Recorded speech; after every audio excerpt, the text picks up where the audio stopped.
মানুষ তো চেয়ারের জন্য জানও দিতে চায়, ঠিক না? সামান্য একটা ইউনিয়নের চেয়ার, এটার জন্য মরতেও রাজি, মারতেও রাজি। কিন্তু আমাদের নবীজি মাকামে মাহমুদ পাবে, রব্বে কাবার কসম, উম্মতের জন্য ওই চেয়ারে বসবে না, হাত রাইখা দাঁড়ায় থাকবে। আল্লাহ বলবে বসেন, বলবো বসবো না। কেন? এটা তো আপনারই, এই জন্যই তো হাত রেখা দাঁড়ায় আছি। আপনি আমাকে বসায় কি করতে চান? আমি বসবো না। আমি তো উম্মতের জন্য বসলে উম্মতের জন্য ছুটবে কে?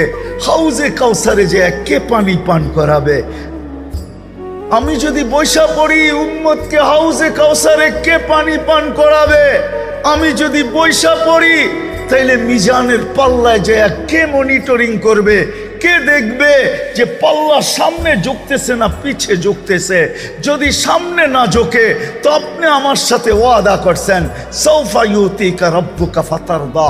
আপনি বলছেন আমাকে রাজি করে ছাড়বেন।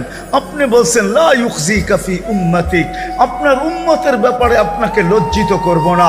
আপনি বলছেন সাফি তুসাফা, আমি সুপারিশ করলে নাকি দিবেন। সালতোতা, আমি চাইলে নাকি আপনি দিবেন। তো আমি মিজানের কাছে ছুটবো, যদি পাল্লা সামনে না ঝোঁকে তো ওইখানেই হাত উঠায়া দিব। পাল্লা ঝুঁকায়া দেন না, আমি বসলে কে যায় ওইখানে হাত উঠাবে?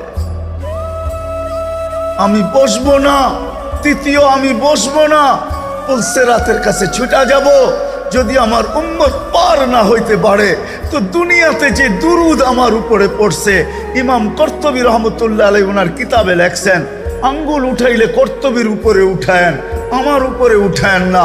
কর্তবীর কিতাব পড়া দেখেন, ইমাম কর্তবী রহমতুল্লাহ আলাইহি লেখছেন, পুলসেরাতের ওইখানে ছুটবেন।